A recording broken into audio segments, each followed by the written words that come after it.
బీహార్ రాష్ట్ర ఓటర్ల జాబితా కంప్లీట్గా సిద్ధమైపోయింది. ప్రకటన కూడా వచ్చేసింది ఆల్రెడీ. ఎలక్షన్ కమిషన్ లెక్క ప్రకారంగా 7,40,42 లక్షలు ఓటర్లు.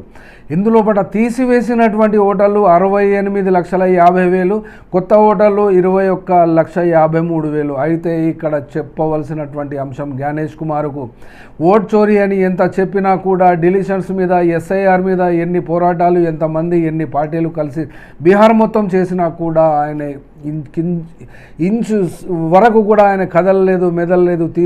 తీసివేతగానే చూపెట్టగలిగాడు, చూపెడుతున్నాడు కూడా ఈ లెక్కలలో చూస్తే. సరే, దీనికి చేయగలిగింది కూడా ఏమీ లేదు. కానీ ఇక్కడ చూస్తున్నట్లయితే 68,50,000 ఓటర్లను 243 అసెంబ్లీ కాన్స్టిట్యువెన్సీస్లో గనక విభజించినట్లయితే ఒక్క కాన్స్టిట్యువెన్సీకి 28,189 ఓటర్ల తేడా వస్తున్నది.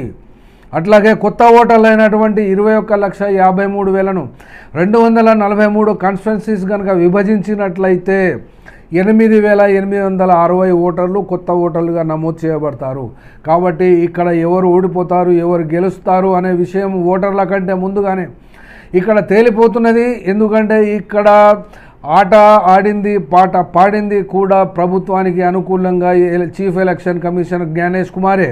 కాబట్టి ఈ యొక్క పోల్ ప్రొడిక్షన్ ఇక్కడ ఒక జనరల్ పర్ప్లెక్సిటీ అనబడేటువంటి ఒక యాప్లో అసలు ఎవరి వైపున ఉన్నది ఎలక్షన్లు ఇప్పటికిప్పుడు ఉన్న పరిస్థితుల్లో అంటే ఎన్డీఏకి 130 నుండి 150 సీట్లు వచ్చే అవకాశం ఉందని చెప్తుంది పర్ప్లెక్సిటీ ది ఫ్యూచర్ ప్రిడిక్షన్. అనగా 41 to 45% ఓట్స్ పోలైనటువంటి వాటిలో ఎన్డీఏకి పోతాయి. మిగిలినటువంటి మహాగఠబంధన్కి 81 నుండి 126 సీట్లు వస్తాయి అని చెప్తున్నది. ఇది యొక్క ఓటర్ షేర్ 37 to 40% వరకు ఇది ఉంటుంది. అట్లాగే ప్రశాంత్ కిషోర్ యొక్క వాటాకు వస్తే 10 to 11% ఓట్ షేర్ మాత్రమే వస్తుంది. ఈ లెక్కలో ఉంది. ముఖ్యమంత్రిలో చాలా నచ్చినటువంటి ముఖ్యమంత్రి ఎవరు అంటే మళ్ళీ ఇప్పటికీ కూడా నితీష్ కుమార్ పేరే కనబడుతుంది అక్కడ ఓటర్లలో.